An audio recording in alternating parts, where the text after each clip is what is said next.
Hello everyone, welcome to mathematical tangent. अगर आपने अभी तक इस चैनल को सब्सक्राइब नहीं किया then please do subscribe the channel, क्योंकि इसी चैनल के थ्रू मैं आपकी 9th एंड 10th की मैथमेटिक्स को कवर कर रही हूँ।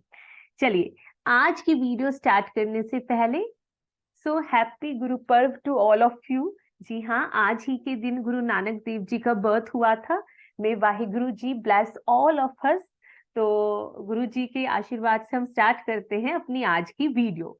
आज की जो हमारी वीडियो है वो है एक्सरसाइज 8.3 के क्वेश्चन नंबर 1 पर। मैं आपको एक बार रिकॉल करवा दूं, इससे पहले ये जो एक्सरसाइज जिन 3 आइडेंटिटीज पर बेस्ड है मैं उन तीनों को कवर कर चुकी हूँ विद प्रूफ। अगर आपने वो वीडियो नहीं देखी then please do watch it.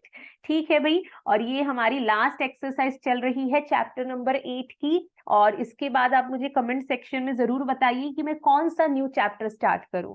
I will definitely consider it. हाँ जी, तो स्टार्ट करते हैं अपने इस चैप्टर को, सॉरी दैट इज एक्सरसाइज को, with question number 1। express the trigonometric ratios sin A, sec A and tan A in terms of cot A।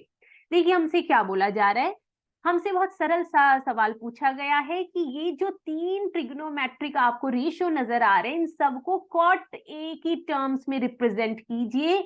यानी equal to sine A equal to सिर्फ cot A ही होना चाहिए, cot A में ही कुछ लिखा हुआ होना चाहिए, उसके अलावा कुछ भी नहीं होना चाहिए। And similar with sec A and tan A. तो हम स्टार्ट करेंगे, देखिए सबसे इजी के साथ। मुझे एक बात बताइए, ये जो टेन ए है, ये टेन ए सीधा सीधा इस कॉट ए के साथ एक रिलेशन बनाता है, और ये हमने सबसे पहली वीडियो में ही समझ लिया था। टेन ए हमारा सीधा सीधा इक्वल होता है 1/cot A। अगर आपने वो फर्स्ट वीडियो नहीं देखी then please do watch it. तो हाँ, तो टेन ए हो गया कॉट ए की टर्म्स में, यानी एक ट्रिग्नोमेट्रिक रेशियो तो हमारा निपट गया। अब आते हैं बाकी दो पर।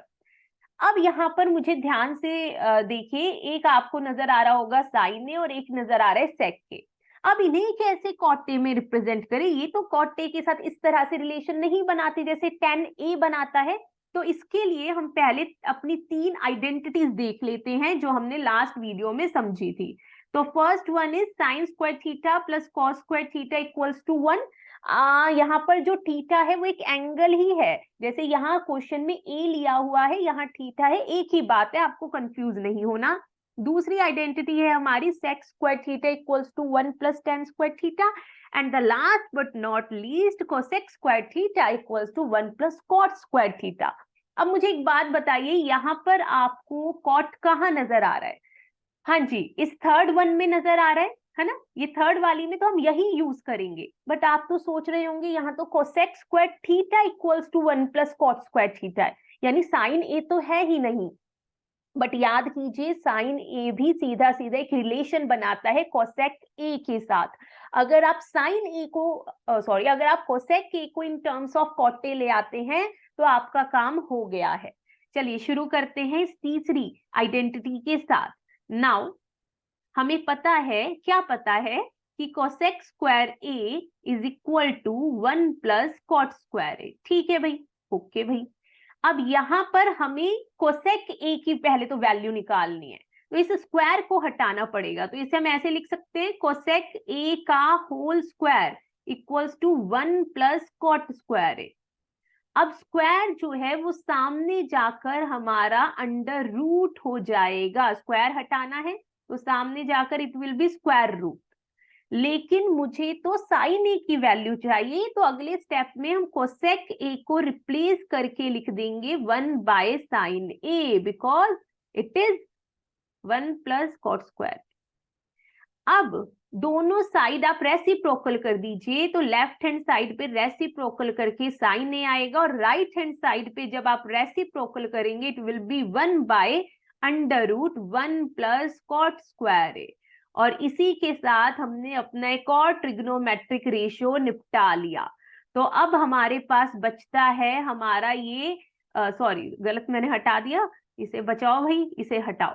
हाँ, अब हमारे पास लास्ट बचता है सेक ए, जिसे हमें अगेन कॉट ए की टर्म्स में लाना है। अब हम क्या यूज करें, हम दोबारा से एक आइडेंटिटी यूज करेंगे, बट इस बार जो आइडेंटिटी यूज करेंगे वो है number 2 sec square theta equals to 1 plus tan square theta. अब आइए, अब आप सोच रहे होंगे यहाँ तो भैया हमारा कॉटे नहीं है नहीं, आपको वो नजर नहीं आ रहा जो अभी नजर आने वाला है।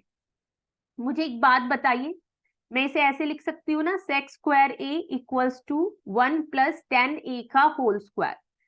अब ये जो टेन ए है इसे ही तो हम कॉट ए की टर्म्स में लिखेंगे, है ना।